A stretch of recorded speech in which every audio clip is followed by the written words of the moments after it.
Hey, everybody, welcome back to Pardonable Live. I'm your host, David Lilly, and it is Sunday, 8:30, nice and sharp. Nothing going on right now on the internet. It's all quiet on the home front.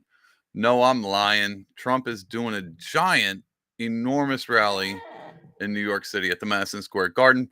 I was told the biggest rally, the biggest, the greatest ever rally, and it's only because of, Nazis and stuff. That's the only reason why Trump would be doing this, is just to let America know that he's a fascist.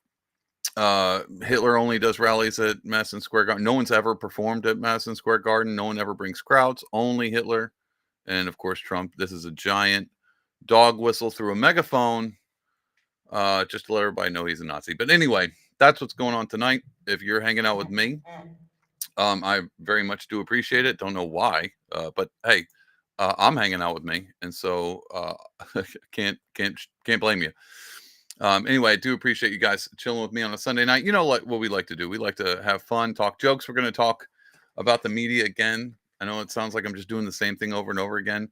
It's because I am, not because I want to, but because it's just constant lies coming out all the time on the TVs. The TV's lying to you, and so I like to point it out and make fun of them. And that's what we're going to do while Trump is rocking out New York City.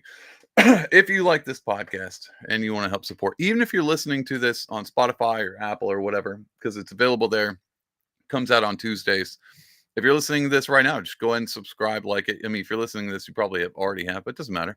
Tell your friends about it. Share it on whatever platform you have. Any of that stuff, it's all great. Or don't. That's fine too. And if you really love it and you're like, I've already shared it, I've liked and subscribed because I am a jabroni, you can also go to pardonable.com. Check out all the cool stuff. I'm not going to pull it up today because I got something else, but check it out. The stuff. I got a bunch of art up there. I got a project that maybe I'll bring up and talk about a little bit more at the end of the episode. But go there and check out anything. And if you're like, man, he's got a merch section, and you hit that merch thing, you can go through and look at all the cool T-shirts. But you're like, how come? There's it's cool and all, but it's not that cool. These aren't that great shirts. Don't worry. I've got something for you guys. So if you can see this shirt I'm wearing right now, this is a Ruby Ridge shirt. It looks like a come visit Ruby Ridge.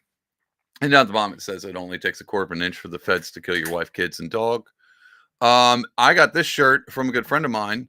And you can get the same shirt or other ones if you go to whotouchedit.com. This is what it looks like. Whotouchedit.com. It's got a ton of great shirts where I got this one from. Just giving them a shout out. A bunch of fun ones. I like this one, War Criminals for Harris. That one's fun. And then this other one is pretty cool too. I like it. It's mimicking of the tank with the star, but instead it's a person in a church. Looks like they're praying. It says, "Come and stop us." Thought that was pretty cool. Tons of great shirts on here. Even just Jesus Saves Some, just wholesome. You got wholesome, all the way to communism is demonic. And so a little nice mix of here. Go to whotouchedit.com. Again, there's just it's a buddy of mine. I think he's creative. I love pointing out when creative people do creative things, especially when they're fun. And I'm supporting them by buying a shirt. You should buy a shirt also. Either way, we're gonna have a good time tonight, guys. So last week we talked about Trump going to Mickey D's, and I got tired of being like, all right, every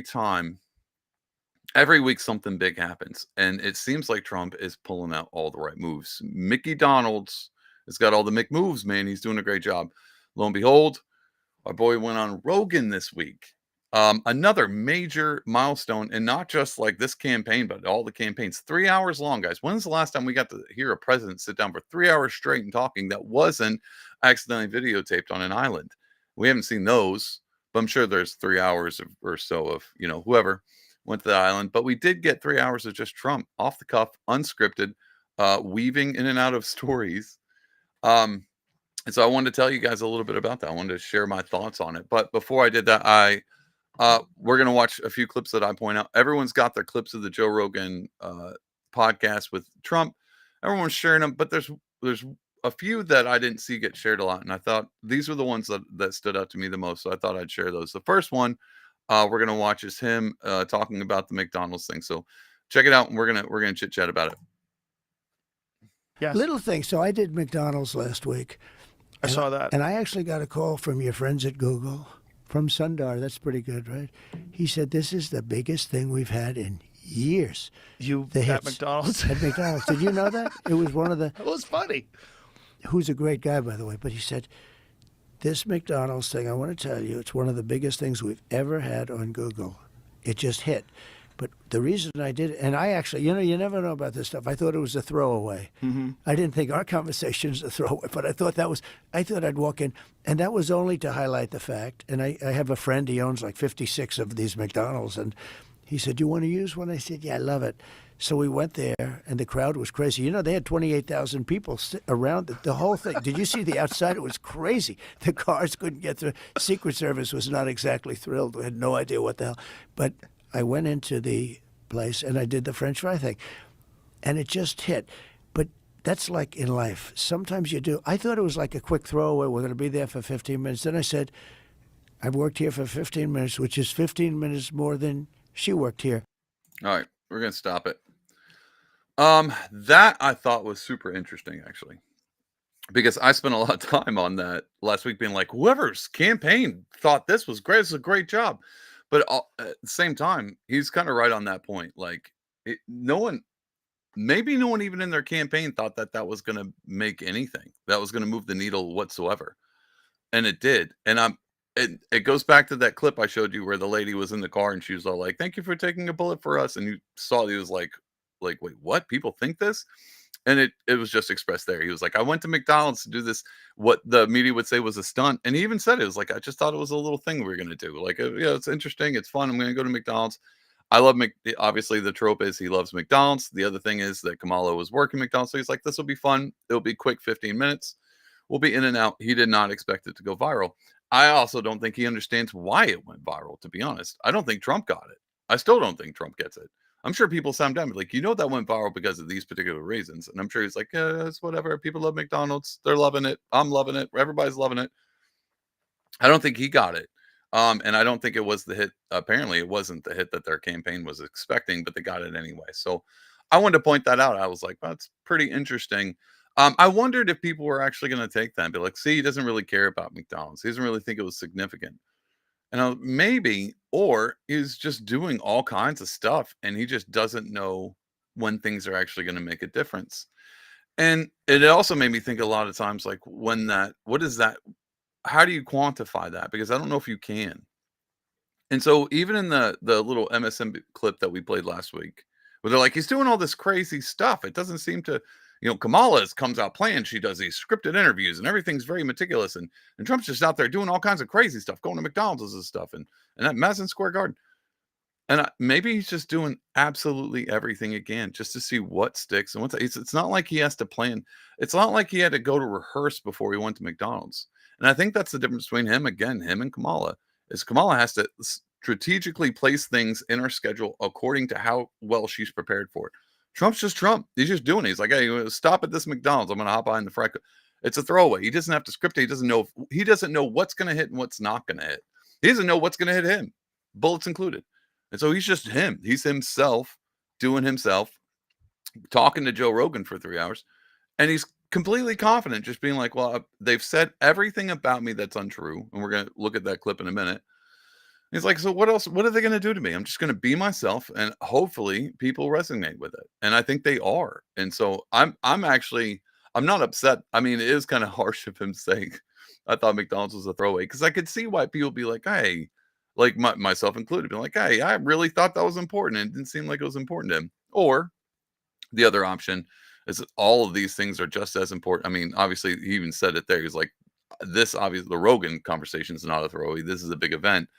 But him not knowing the McDonald's thing was going to be a big event the way it was is serendipitous, and I'm cool with it. I like it. I don't know if it would have been worse had he thought that if he went to a McDonald's, that was going to get a ton of publicity.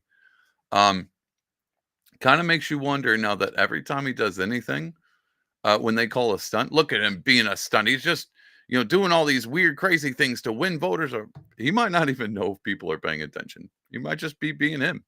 He might just be like, "Hey, this is what I do. I just talk to people. I shake hands. I have a good time. And people either like me or they don't. And so I'm just going to do all the things unscripted." And lo and behold, it's working, guys. That was the first clip. I thought I'd pull that out. I've got another one for you guys. And this one's going to lead into our title. Desperation is a bad look. And I thought this was pertinent because things are getting they're getting wild out there. And we got 2 weeks left of this election, and I know what you guys are thinking. Like, sweet Lord, I can't wait till this election's over, because then David will stop and go back talking about Star Wars or something and stay in his lane. We'll see if that happens. Probably not. I'll probably continue on talking about whatever the hell I feel like talking about, because that's what I do anyway. But to be honest, I'm a little exhausted on the politics thing. Politics is downstream from culture. I'd much rather talk about the cultural stuff. But right now, the culture is fueling the politics, but the politics is all there is really to commentate on, because things are moving too quickly. We can take all the underlying, like all the news cycles and all the news clips and all the things that are happening in the news, and you can try to boil them down and be like, well, this is the undercurrent. This is what's happening underneath. And you can do that, but that would take more than one major world event happening, maybe once a month. And then you can kind of do that. Smaller things pop up. You can kind of break that down. But when major things happen constantly through it, guys, I'm talking right now, and I shouldn't tell anybody watching this currently.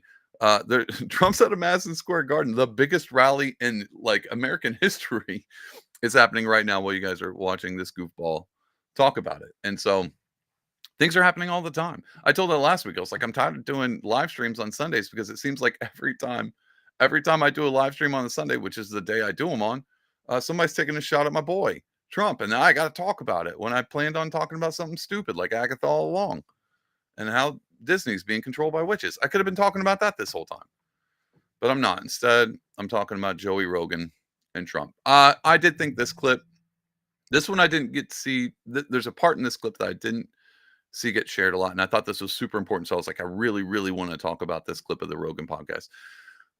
Actually, before I get into this clip, all cards on the table. And I was talking to a buddy of mine about this too, and we both shared the same sentiment.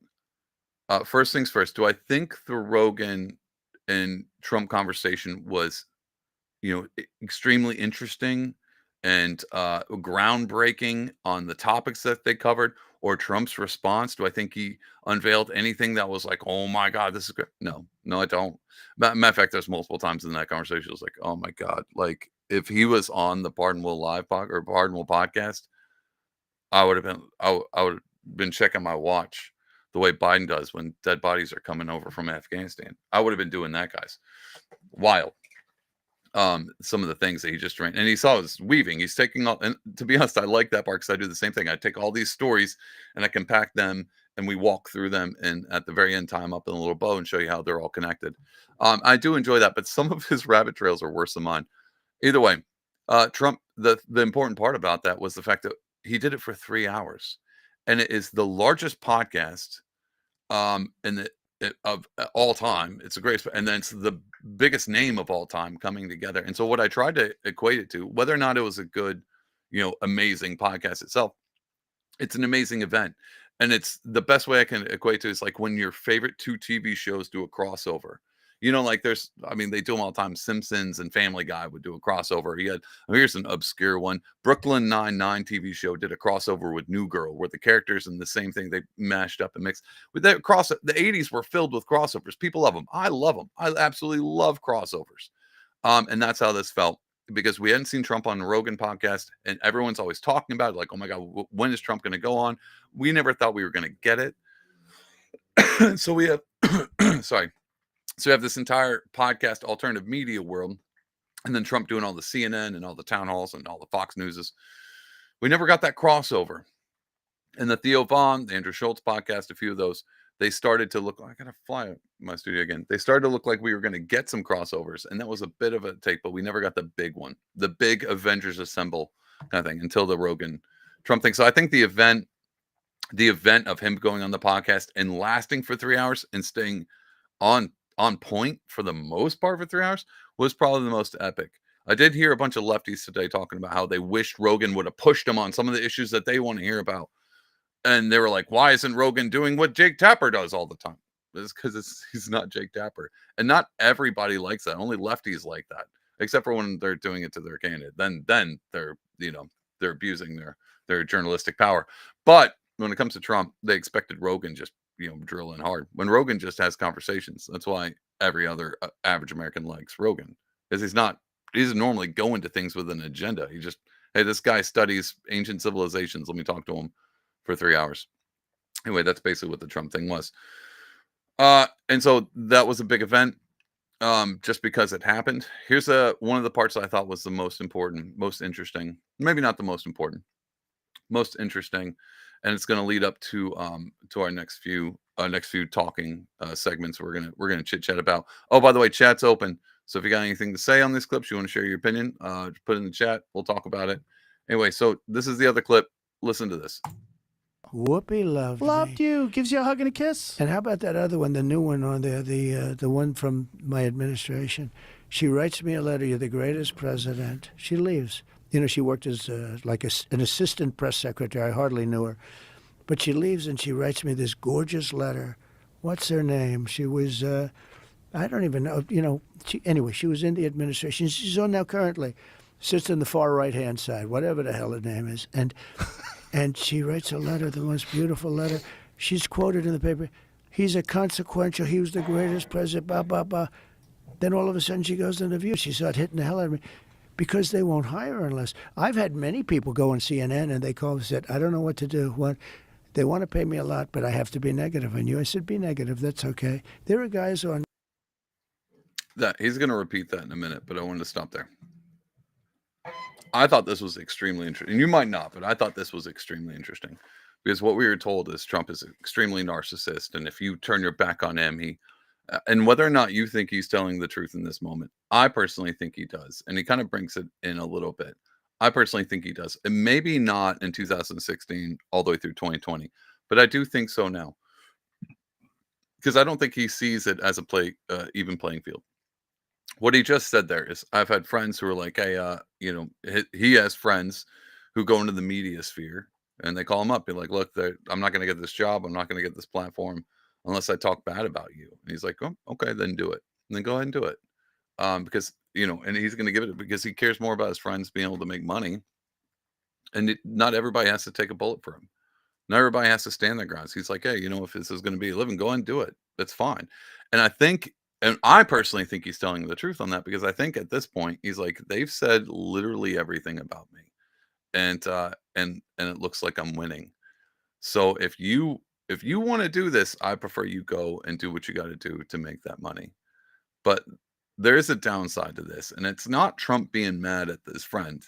The downside's coming later, but I thought this was very interesting. It shows a lot of his character. If he's telling the truth, this is a very interesting character point of his psyche. I thought that was a tell of somebody who might actually be fairly trustworthy because I've been in an instance before, not like this, but where I was fine with friends throwing me under a bus under certain circumstances if it was going to help them get ahead.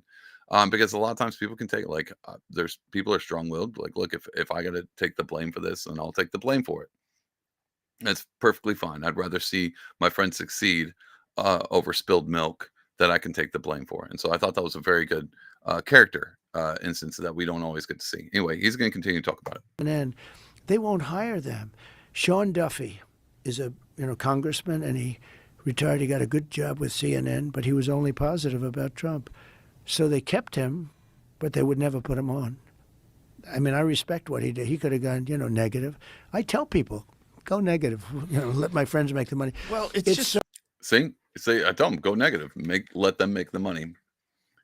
I thought that was crazy. But the downside is, if you do go negative, maybe half of America won't trust you anymore. And here we crooked. go. The press is so crooked. It's crooked, but it's also they're diminishing themselves. They're killing all their credibility, and it's opening up the credibility to new media. It's opening up the credibility to independent media. All these. The worst I've ever seen, though, and I've seen the worst. I mean, I've been a part of it. I've seen the worst. Kamala goes on 60 Minutes, gave an answer that a child wouldn't give. It was so bad, and 60 Minutes took the answer out. They took the whole, and they put another answer in. They edited it deceptively. Which didn't make sense either, but it was better. All right, so that's the point. That's the point I wanted to share right there. Because I think that's the downside. If you were friends with Trump and you got a job at CNN and you call him up like, "Hey, they want me to go back. I don't want to do this. I don't want to start talking about me." He's like, "Go ahead, make your money. I prefer you to make money." But at the same time, the downside is you lose all your credibility, because the problem is we have shows like this and all kinds of shows online that you could be watching right now that talk about the same thing, that the media lies, and we know it. We've watched it numerous times. If you were alive in 2020 and lived through the all the way up till now, uh, the media is not somebody to trust. Your Morning Joes, your MSNBCs, your Jake Tappers, or whoever these names are. I don't really know what these names are. I just know them as faces. And most of the time when I see a news anchor on TV, it's just that NPC gray kind of dead in the eye stare, where you're like, I just don't know if they're a real person. And there's a downside to that. And Joe talked about there. How are you supposed to trust these people? It's not as if I'm out here going like, that you definitely don't need to trust that media because they're lying. Don't don't rely on me. Oh, you can believe me, but not them, because I have no proof or anything. No, like, we just show clips of the media and go, does this sound legit to you? Does this sound like something you're experiencing or something that you've seen? And that's all you do is just shine a light up to it and be like, obviously they're lying. And when they blatantly lie, they lose all credibility. And the funny part is, which ties in the title, is the more desperate they get, the more they lie, the more outrageous the lie, the more credibility they're losing. And so we're getting to like an event horizon where I'm not sure how they can think that, and I'm at the point where maybe they believe that they're telling the truth, which seems odd to me. I feel like they would know more than I would, for sure. But how do they not realize what's going on around them? So I have this other clip. Of course, we got to bring a Morning Joe, and this one's a little bit long. Some will watch it, but we're gonna stop and just talk about it. But I think we might live in two Americas, because unless you were, I don't know how you don't. Guys, just watch the clip. I don't even know how to explain it. Just watch this. Just watch this. I think their brains are melting. Entitled, "The Double Standard for Harris and Trump Has Reached a Breaking Point," and in it you write in part, quote, "Somehow..." Okay, I'm pausing it right now. So, reading an article from the Washington Post. The double standard for Harris and Trump is reaching a breaking point. And I know what you might be thinking. If you ignore the Washington Post part and you're like, this is just a normal article, you'd be like, hey, are they waking up to this double standard? It seems like Trump has all the worst media and Kamala's got all the best. I mean, her entire campaign's built on media hype. So maybe somebody's coming out. Maybe Washington Post is coming out, and we're going to talk about them later on. Maybe they're coming out and they're telling the truth all of a sudden. It is apparently baked into this campaign that Trump is allowed to talk and act like a complete lunatic, while Harris has to be perfect in every way. I don't know the answer to the chicken or egg question, whether media coverage is leading public perception or vice versa. But the disparate treatment is glaring. Let's review. First, Harris was criticized for not doing enough interviews. So she did multiple interviews where she was asked questions that held her accountable. I'm adding that, including with non-traditional media. Guys, they couldn't even. Morning Joe Mika, is reading this article, and she's so flustered and furious that she's reading it. This is by a lefty talking about how Kamala has a standard that Trump's not held to. And even then she has to add her little tidbit in there, her credibility. Like, she has to add that in there just so you know what's being said here is absolutely true. So she was criticized for not doing hostile interviews, so she went toe to toe with Bret Baier on Fox News. She was criticized. Bro, did anybody watch that Bret Baier? That guy is he's nice. He's too nice. He's way too nice.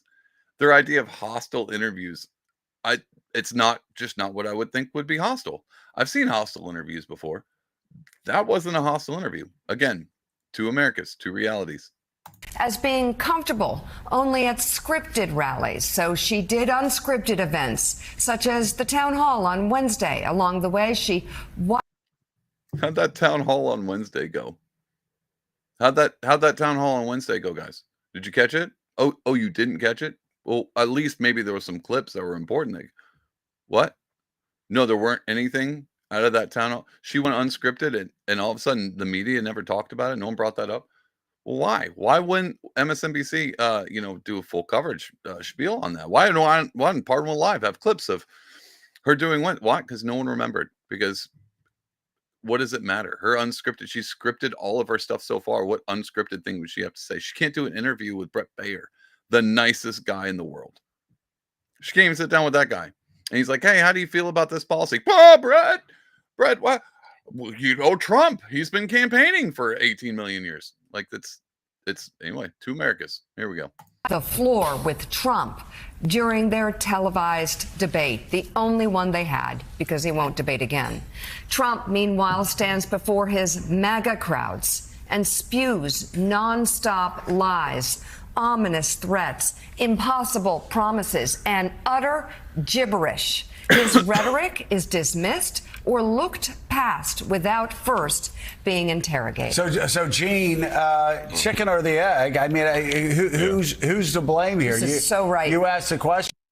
Guys, all right. So I know I pay attention to these small things, the body language, the inflection in the voice. So Gene, the chicken or the egg, guys.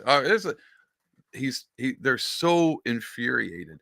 And the funny thing is, if anybody on the right side were to read that article, they'd be like, this thing is completely biased. This again is a double standard. Like, you guys are just you're pointing out, again, James Lindsay, iron law of left projection. Everything that they do, they just tell you you're doing it, and how dare you for doing it.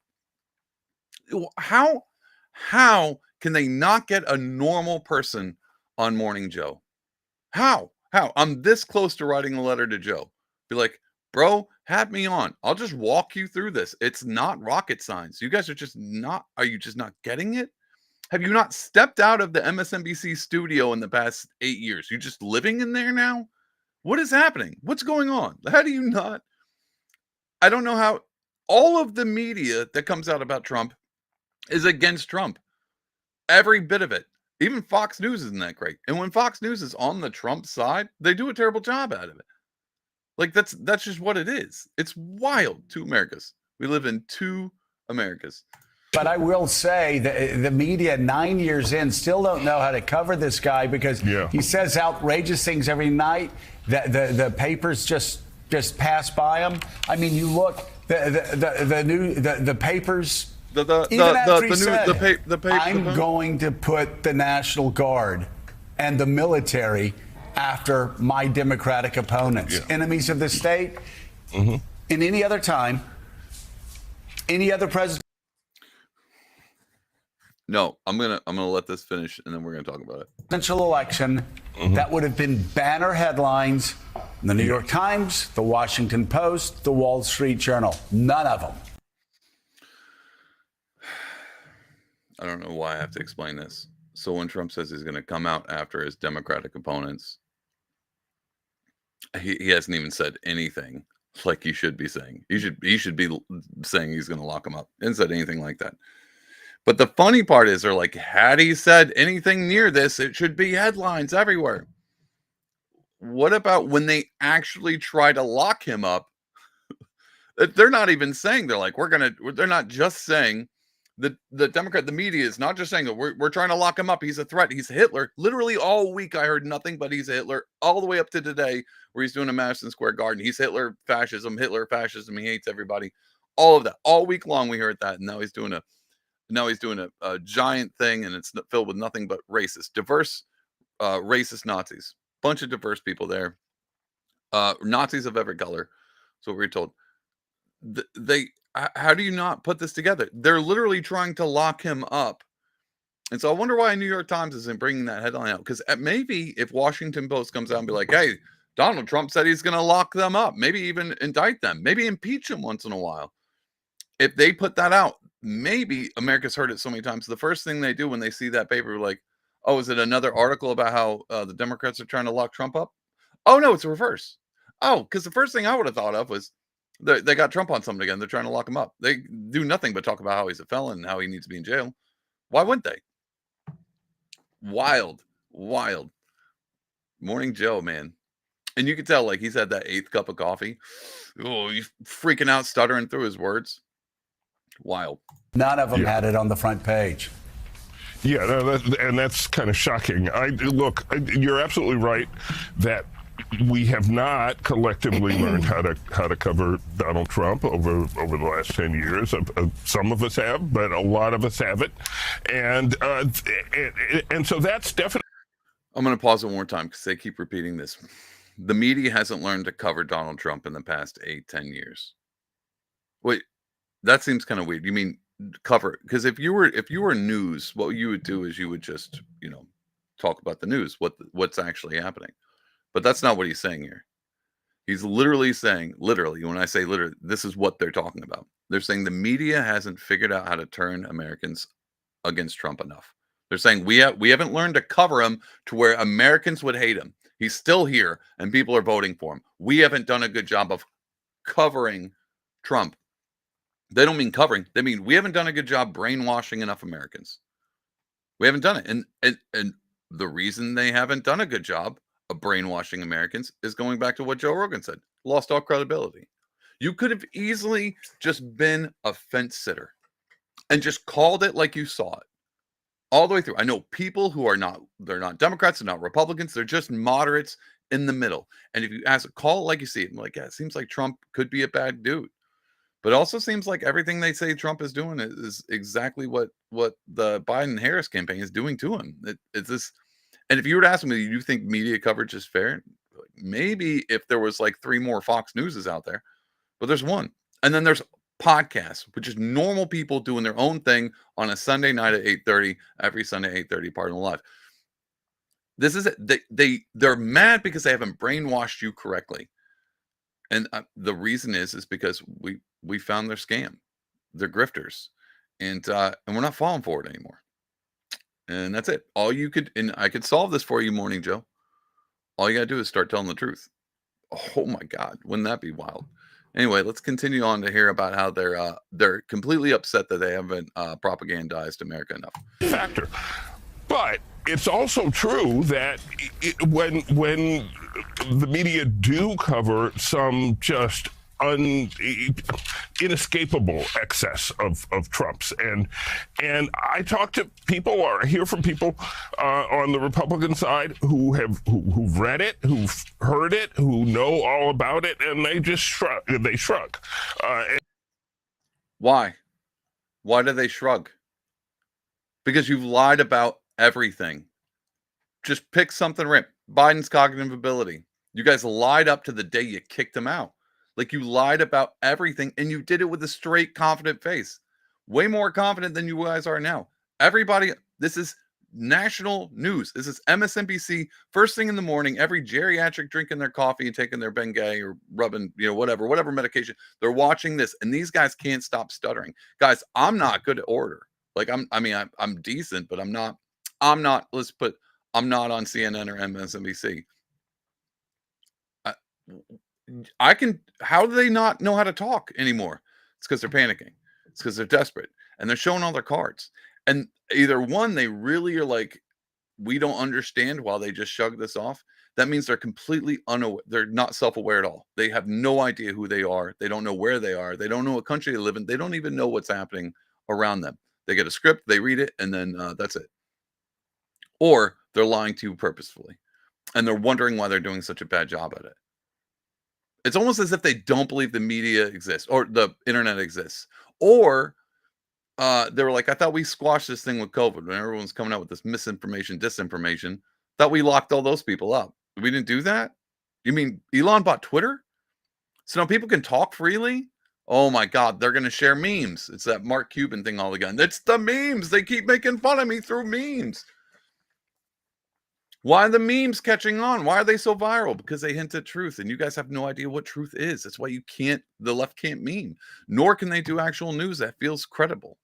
Guys, I could be a complete idiot and be all your talk, except for I'm just talking about what they're saying. I mean, I am a complete idiot. Don't disregard that at all. But you know what I'm saying? Like, this isn't rocket science. This isn't rocket science. It's just news. Anybody can do it. I don't do this for a living. I build houses for a living. Guys, I'm a construction worker. and I'm doing a better job than they are. How is that possible? How is that possible? All right, truth. I'm not just a construction worker. I'm also an idiot and an artist. Go to pardonone.com, buy some art. And I've studied a few things. But main mode of income, I build stuff. I build stuff, guys. Work with my hands. I'm not on the news. I'm not Morning Joe. I'm not putting makeup on. I'm not prepping 3 hours. I'm not fact checkers. Just some schlub on the internet talking to you guys, making fun of these jabronis. It's mind-blowing, but they're so desperate and they're falling apart, and I love it. Guys, this is what I wanted Trump in for. I really hope he wins this election because we are watching this facade, this emperor with no clothes known as the mainstream media, the corporate media, crumble and eat themselves on the way down. I absolutely love it. Because if Trump gets in again, I don't think they're going to be able to pull. They might continue, but there's no way they're going to be able to afford this anymore. Because their whole thing, like America's love Harris. Harris has got the numbers pumped where I take that back. I don't know. They played the Biden thing. They ran that all the way into the ground when Biden got kicked. Maybe they're just going to run all the way up if there's a Trump landslide, they're just going to come up and be like, well, maybe it was stolen. Maybe they're going to say Trump stole it. That'd be awesome. I mean, maybe Russia collusion 2.0. We're going to get that again for the next 4 years. And we all got to sit there and pretend like they're telling the truth when they lied the first 4. The entire thing. And it wasn't just the media, guys. I remember watching I'm sorry, I'm ranting about this. I remember watching SNL being like, oh, cool. My favorite music artist is on. I wonder if they're going to have anything funny. And every weekend, SNL had a clip about the Mueller report and Donald Trump's kids, Eric and, all them being stupid and the Mueller report and Russia collusion, Russia. There was all the time on SNL. It wasn't even news. It was making fun of the news, like what I do, but worse. And they're gonna come out with Russia 2.0 again or some kind of other thing, whatever. Either way, it's fun to watch them because they're either so completely unaware of who they are and what they've been doing for the past 8 years. And if that's the case, good. And when Brian Stelter gets fired again and Don Lemon gets kicked and all these people start to fall off the bandwagon, CNN can't afford it because all their geriatric audience is moving on to the other realm, then programs like Joe Rogan and all these other podcasters are just genuine people are just going to continue to keep moving and winning hearts and minds of America just by being authentic. Something these people have no clue what that even is anymore. They don't understand it. They think of script, Kamala putting all her best horrible foot forward is authenticity. And they don't realize why Americans can see right through it. So it's not that nothing is sinking in. It's not that nothing is going out there about Trump. So that's why I'm not fully ready to say it's all the media's fault. I don't think you can say it's going to be the fault of the New York Times if Donald Trump wins. I think there's a lot of guilt to go around. But I wrote that column just because I wrote it on Wednesday. I'm going to go back to the screen I had. And here you thought it was just Morning Joe Mika and this other guy that's stumbling through his words. No. This insightful content, this gathering of the minds was not just those 3. There's an absolute panel of grifters that we haven't heard anything from. But I guarantee they all share the same sentiment. Completely delusional, narcissistic, unaware of the surroundings group of midwits all talking about the same thing. Like, well, if Donald Trump wins, I don't know if we can put it all on the Washington Times because, they have done their job. It just hasn't really been resonating because half of America are Nazis. That's what we come to. It's not their fault. It's the America's for the hate and the racism. Racism is alive and well. And you can tell by all these people who don't believe us anymore. Like, not your credit. No one in this entire panel, not a single one steps back and goes, hey guys, are we just lying too much? Is that it? Can we just be honest about it? Have we just been lying for so long that America's just not really buying it anymore? You got friggin' 9 people on stage, all midwits. They all got degrees and they all think they're the smartest people in the world, completely unaware of their surroundings. Jeepers, I'm not even going to finish this. I can't handle it. I can't handle it. I gotta stop doing this. It's Sunday. It's the Lord's Day. Look at me getting all all heated about this stuff. It's mind-blowing. 2 Americas guy. I don't know. Guys, and I've yet to find someone on the left who can walk this for. And I've had tons of great conversations with people on the left. But if they were like, well, what policies this is where I'm at. Wipe all of the policies. I don't know anything about this Trump guy. Other than the fact that the media tells me to hate them. Just hate them. I ain't seen them. I don't know anything about them, but the media keeps telling me to hate them. If you were to put that on the table, like, well, you want to vote for Trump? And I would say, I'm absolutely voting for Trump. And they'd be like, well, why are you voting for Trump? It's because all the people who lied to me about Biden, COVID, medicines, everything, Afghanistan, all of the things in the past, if you just start choose a topic the media was full in on and just pick at it a little bit. If you just do one, just find one, pick at it. And then underneath that, you'll find the truth that they were lying the whole time and they knew about it. And that reason alone, I would vote for Trump, had not knowing anything about him. Whatever the media is telling me about Trump, I'm going to have to assume it's a lie because their credibility is completely in the garbage. It is lower. I don't know. I don't even know what you could do to solve it. I don't know if there's any coming back. There's no putting this fake news genie back in this bottle. It's wild. Anyway, I think their desperation, this whole we got all right, how many people do we have on Morning Joe today? 5? Nope. Crank it up. Let's get 4 more of these midwits on here because we really need to know people. We have the top minds on why Donald Trump seems to be surging in the polls. But I swear, if any one of you 9 mentioned the fact that it might be our fault, and notice how they brought up New York Times, Washington Post, and all of the mainstream newspapers, but none of them have brought up, what about MSNBC? What about you, Joe? What about you? Look at all these newspapers. They should be fixing this. What about you, bro? You are literally them too.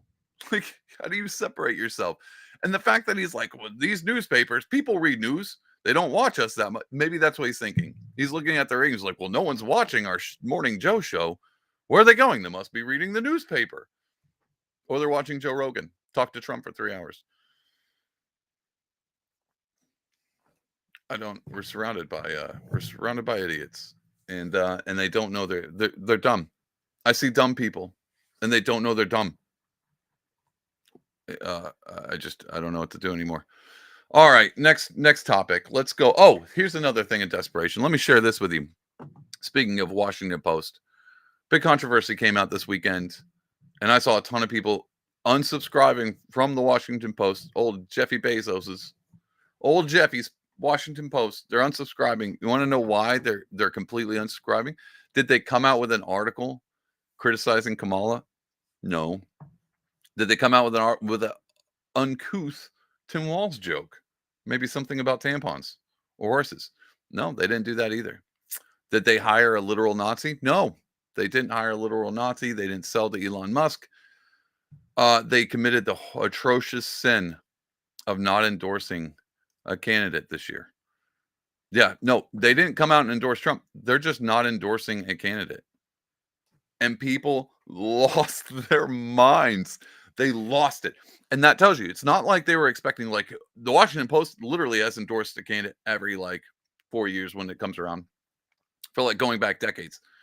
And they're like, they're not doing it this year. It's not that they're mad that they're not doing it. It's mad they're not endorsing the candidate that they know, because the Washington Post is completely biased. It's not that they're mad that they didn't endorse. Imagine if they quit because they didn't endorse Kamala. Imagine what they did if they actually did endorse somebody and it was Trump. Antifa would have went and burned down the Washington Post building. They would have burned it to the ground. Wow, they hate the Washington Post. And they're mad because they didn't endorse. So anyway, and the only reason I think they're mad is because it's 2 weeks to an election. And they're like, we need everything. Man the battle stations. They're freaking out. And this desperation is an awful look. So lo and behold, I got another thing I want to show you. Check this out and tell me. Oh my God, tell me. Tell me this isn't desperation. God, dog. Sunday opinion in the New York Times. Donald Trump says he will persecute his enemies, order mass deportations, use soldiers against citizens, abandon allies, play politics with disasters. Believe him. Well, that's 2 pages full on print. They were like, how big could the print? Like, printer only goes this big. Really? You can't get any font size? We need a letter per page. A letter per page. What is this nonsense? How do we not get a letter per page?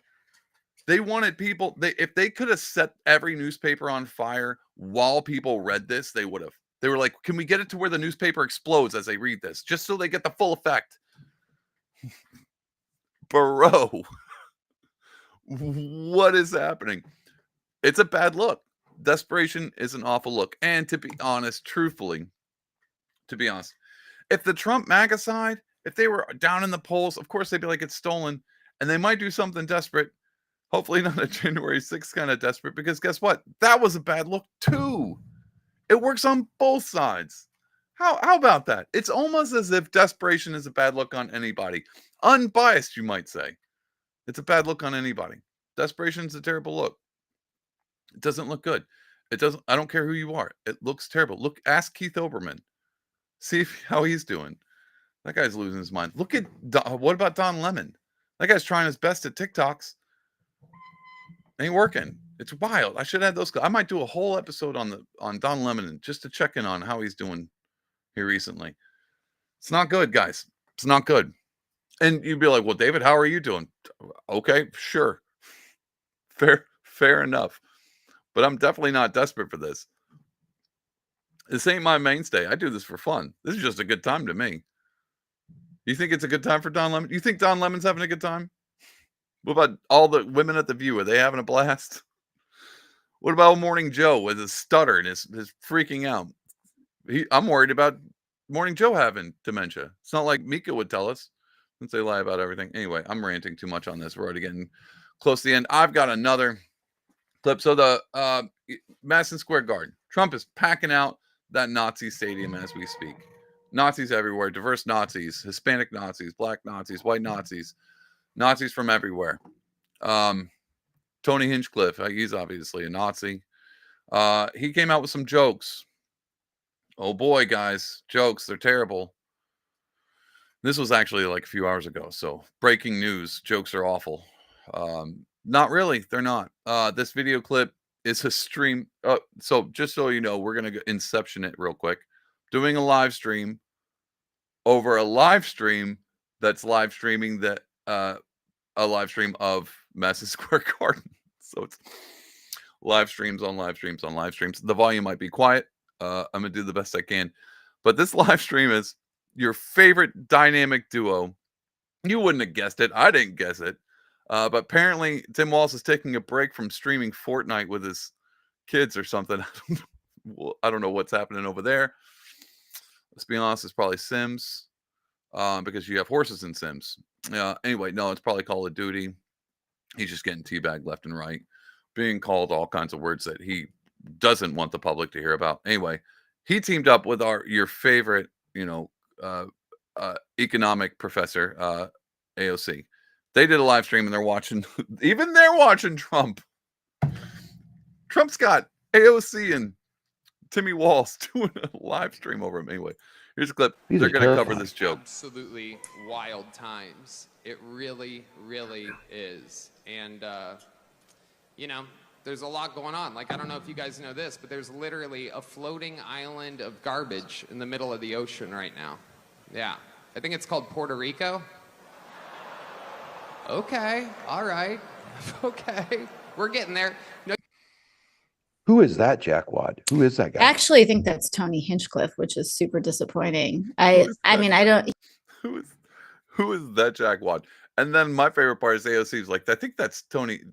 It's Tony Hinchcliffe, and which is really disappointing. Like, what a joke is. You don't laugh unless she secretly is funny. But maybe they blackmailed her. They're paying her so much that she has to pretend like she hates jokes. Tony Hinchcliffe says a joke about Puerto Rico being a floating pile of garbage. It's funny. All my Puerto Rican friends out there probably thought it was funny too. Not because they believe that Puerto Rico, because it's a joke. And if you watch the full thing, he makes fun of way more people than just Puerto Ricans. but we're just going to focus on the Puerto Ricans because politics. Anyway, here we go. Guys, and heads up, I do apologize for this, sincerely. He's a comedian. I don't follow look, this Trump, like this crew issue very with Puerto closely, Rico but again. I saw it. This was when he went down after Helene, the horrific hurricane. People there, everybody coming together. We sent helicopters down from Minnesota and personnel. You know how you do this during this. And in the first hours, hold on. Is Tim Walz wearing headphones? Is that weird? Is that creeping anybody else out? Super weird. Complaining about the response. Does anybody remember how he responded to Maria in Puerto Rico? Dude. It was absolutely horrific. Down there insulting people, throwing it. Look, I know that the folks who are on here today understand this. People in Puerto Rico are citizens. They pay taxes and they serve in the military at almost a higher rate than anybody else. yeah, I mean, it's like super upsetting. Obviously, it's super upsetting to me. My family is from Puerto Rico. I'm Puerto Rican, and like the thing that is so messed up that I wish more people understood is that the things that they do in Puerto Rico are a testing ground for the policies and the horrors that they wish to and that they do unveil. Guys, okay, look, I'd stop it here because it only gets better and point something out. Like, I know I take a clip and I dissect the crap out of it. Like, I'm fully aware I do that. But at least I stay on point. They took a joke and now she's going into like the economic development of Puerto Rico. He's going off and be like, you know how many Puerto Ricans serve in the military? Could you imagine, guys? Could you imagine you're at a party and you're like, hey, what's a pirate's favorite letter? And you're expecting like a R or maybe it's the C, but instead, AOC and Tim Walz scurry up to you.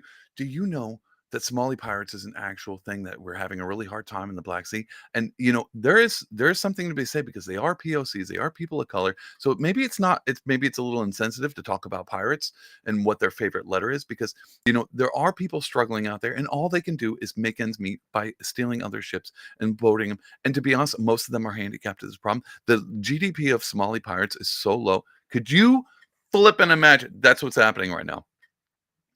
And they wonder why they're insufferable. Like, I can't wrap my brain. Your first thing, all right, if I was a Democrat and I was in this trio and they got done with that joke, be like, can you believe it? Something like that was pretty funny. I could see why Puerto Ricans might be mad if you love. That's like someone, I'm watching Ricky Gervais and he says America's a floating pile of trash. To be honest, I might, at this point in time, I might laugh because he might not be that wrong. But I'd also be like, it's a joke. I get it. My feelings aren't hurt. What if America was floating? Would I be mad at Ricky Gervais because he's a British guy talking about America? If I was, I need to get my head checked. Do they not see themselves as, you know, this is bad? Like, you know, no one likes you. Like, is this bad? Or there's just like every joke, are they going to dissect every joke and talk about its political ramifications on a minority of people? Good God. In working class communities across the United States. And I need people to understand that when you have some a-hole calling Puerto Rico floating garbage, know that that's what they think about you. That's just what they think about you. Wow, what a spin there. That's interesting. That's real interesting that her head went to that one. Not that it was a joke, but that she thinks that's what I'm not sure exactly who they are now, because it was Tony Hinchcliffe just talking about a joke. Is she talking about the Legions of Skanks or Kill Tony, or who's she talking about? Is it a group of comedians there, or is it all comedians, or is it just white comedians? Is it everybody at the Trump rally? Is everyone on stage? Is it everybody in attendance? Is it everyone watching? Oh no. Maybe AOC thinks that about Puerto Ricans. I love this. She had to turn a joke into they hate you. It's what they think about anyone who makes less money than them. It's what they think about the people who serve them food in a restaurant. It's what they think about the people who fold their clothes in a store. Like, you're dude, right. Are you serious? Are you serious? Yeah, the privilege of being on this campaign is traveling. She just said all you average Americans. all you working class Americans, all you Trump supporters, all you independents that don't want to vote for Kamala, all of you people that may have thought that Puerto Rico joke might have had a hint of funniness to it. The only reason you thought that joke was funny is because you absolutely think lesser of not Puerto Ricans, but all poor people. You just hate poor people now. She jumped from a joke about Puerto Rico being a floating. She jumped from it automatically. Apparently, it wasn't funny to her. It was insensitive to a country. Not only was it insensitive to a country, it was insensitive to policies that run that country. And don't you know those are veterans because most of Puerto Rico served. And not only that, it's all Puerto Ricans. Every Puerto Rican should be offended by this joke. Not only that, maybe you're not Puerto Rican. You should still be offended by a joke because they hate poor people. That's where we're at now. We've crossed the Rubicon way back, and now we're working our way all the way up to the joke wasn't funny to everyone who isn't voting for Kamala hates poor people. What about the poor people that are voting for Trump? Do they hate them? They just hate themselves. I guarantee you she thinks that. I guarantee you she thinks all the poor middle Americans, whatever, all the poor people, doesn't matter what color you are at this point in time, because they think black people voting for Trump are the white supremacists of blackface or whatever. None of that matters to them anymore. It's just, if you vote for Trump, you're Hitler, he's Hitler, we're all Nazis, and we all hate poor people, even if we are poor, or even if the people she's talking about who fold clothes at stores make more money than you, or Puerto Rican, congresswomen. You just hate them. You hate all poor people because you laughed at a joke. How dare you? They can't figure out why they're insufferable. And they can't figure out why we don't take them seriously anymore. I'm serious. You could have easily been like, maybe that joke was in poor taste because, maybe Puerto Rico's literally on fire. It was too close to home or maybe too soon. But none of that applies. None of it applies. And he's not even talking about a country that has nothing to do with America. So, I mean, it's kind of him making fun of Americans, is he not? Not poor Americans, just kind of making fun of America. Whatever. You can take whatever Tony Hinchcliffe joke and run that one into the ground, kick that dead horse into oblivion. And I still can't. They're so unlikable. Maybe unlikable people like unlikable across the entire people. country. I don't know. There are hundreds of thousands of Puerto Ricans across in battleground states that need to send them a message on this. I want them to gotta vote. Roll that. I want everyone in Philadelphia to see that clip. If you listen, they took a Tony Hinchcliffe joke and walked it all the way through to everyone on the right side of America, on the right wing, hates poor people, and we need this is my favorite. This is absolutely my favorite part. And we're gonna listen. I'm gonna talk about it. This is my favorite part. Live in Philly. Why don't you go and see that Reading? Clip? Yes. If you live in Reading, Pennsylvania, which I was there, I was in Reading last week. If you're in Reading, if you're in Philly, look at that trash. What is trash? What's Tim Walz? Tim Walz is not even paying attention to her. He's looking at her. He's probably closing porn tabs. He's not even looking at her. Anyway. Is people actually just thinking of other human beings that way?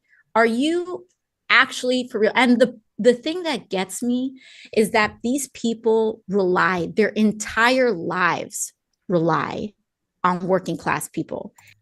Whoa. All right. Anyway, lady, these are working class people, but whatever. I love this. She gave away her hand there because they're talking about Puerto Rico. He said Puerto Rico's trash, didn't insult Puerto Ricans, just said, is he talking about all Puerto Ricans? What about the ones that aren't in Puerto Rico? Doesn't matter. We covered that already. But the thing that she went to, the how to solve this is everybody in Philly go vote. Wait, why Philly? Why not just say everybody in America? Oh, Reading, Mr. Walz? You want everybody in Reading and how great of a community that is? She was in Philly just 2 days ago or whatever.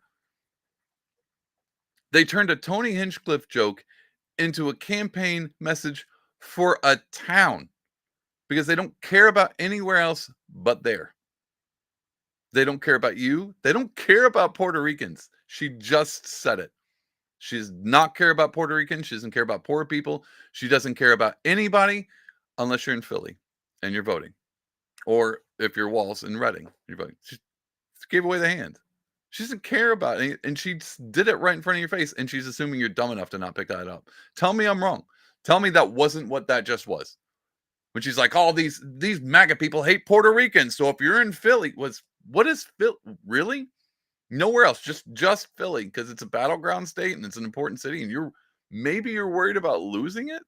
Is that why you're saying that? Yeah, that's exactly what it is. She doesn't give a rat's about anybody but the people in Philly, and she doesn't care about the people in Philly, and she definitely won't care about the people in Philly after November 5th. This is just a spiel. Whatever. That's all right, because Trump is doing an enormous event in New York City. Do you think he's going to win New York City? Do you think Trump's like, yeah, I mean, maybe he is, but do you think that's plausible to anybody in his campaign? You think everyone in his campaign's like, if we do this event, we're going to win New York. We're going to absolutely turn it red. I live in New York. You think they could have called David, we're doing Madison Square Garden. You think we're going to flip New York? No, click. You're not going to flip New York. Why is he doing it then? Why isn't he in Reading or in Philly? Why isn't he only paying attention to people that he think he can win? Why is he wasting his time in New York City? Maybe because he loves the city. Maybe he knows it's a big event and Americans are drawn to the Madison Square Garden because it's an American icon. The stadium itself, not the reminiscence whistleblow. Maybe it's a whistleblow for Nazis. Maybe, but either way, that's my point.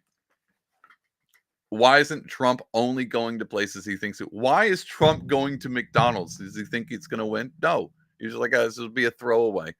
I'm going to go to McDonald's. I'm going to throw this. This is just going to be a small 15 minutes. No one's ever going to see it. And boom, makes waves. Why is he in New York? Because he loves America. That's the only thing I can put behind it. He ain't going to turn New York. Why is he wasting his time this close to an election? Because he loves America. Or it's just a Nazi race whistle, whatever. But to me, sure is a lot of, I had a hard time believing there's like 100,000 Nazis in New York City. I was wrong. The ton of a diverse Black, Hispanic, white Nazis in New York City right now, all descending upon the Madison Square Garden with their high stepping marches and stuff. Or it's just Americans trying to love American, trying to get back on track. That could be it. Anyway, thought that was funny. They took a Tony Hinchcliffe joke, beat it into the ground, and try to use it to get people in Philly and Reading specifically to vote. Awesome the way they did that. I wish I had those kind of skills, but lo and behold, I'm not on Morning Joe, nor am I in Congress or running for vice president. I probably don't have enough skeletons in my closet to be able to do any of those things. So we're stuck here on Pardonable Live. Guys, I really appreciate you joining me this week, Sunday night. I know Trump had a whole thing. You were probably off watching that.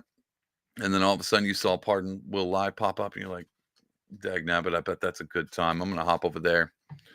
And then, oh God, why am I leaving this on? And lo and behold, you popped in right as AOC was talking about the economic development of Puerto Rico and trying to make sure you know that if you're on the right side, you're a Nazi and you hate poor people, even if you are poor. You're the poor face of the poor Americans. You're the white supremacist face of Black poor people, or whatever Larry Elder thing they can throw that, just turn it into class. Anyway, guys, we have a good time. We got 2 weeks. 2 weeks. I don't know if you've ever seen an old movie. Oh my God, now I'm blanking on a movie. I forgot. Anyway, it's Chevy Chase movie. 2 weeks, guys. We got 2 weeks. That's all we got. That's all we got left. 2 weeks. And then we're back to talking about Agatha All Along, which still a disappointment, by the way. They did bring in some extra characters. That kid, he's a Billy Maximoff transformed. And the chick from Parks and Rec is death, that character. Spoiler. Oh, shit, said spoiler. Anyway, I just ruined Agatha All Along. It's further, apparently, than Agatha could ruin it itself. And so, sorry about that, guys. Should have said spoilers before. Yep. What's her face from Parks and Rec? His character death. Sorry to ruin your week and your enjoyment of Agatha All Along. Love you guys. Thank you so much. Like and subscribe. Don't forget to like and subscribe. And go to pardonable.com and you sign up for all that cool stuff. But do not forget to go to whotouchedit.com. Get your sweet shirt like I got right here. This Ruby Ridge only takes a quarter of an inch for the feds to shoot your wife, son, and dog, because it's true. Also, just looks good, especially with a black undershirt. And they got other colors too. I just like the gray. It brings out the darkness in my eyes. They reflect my soul. Anyway, no, I'm joking. Guys, I hope you have a great week. Do not take any black pills, white pills from here on out. We're going to stay optimistic because in the end, we win. And you ask me every week, David, how do you know we win? And I tell you every week because I read the book. Love you guys, and God bless you.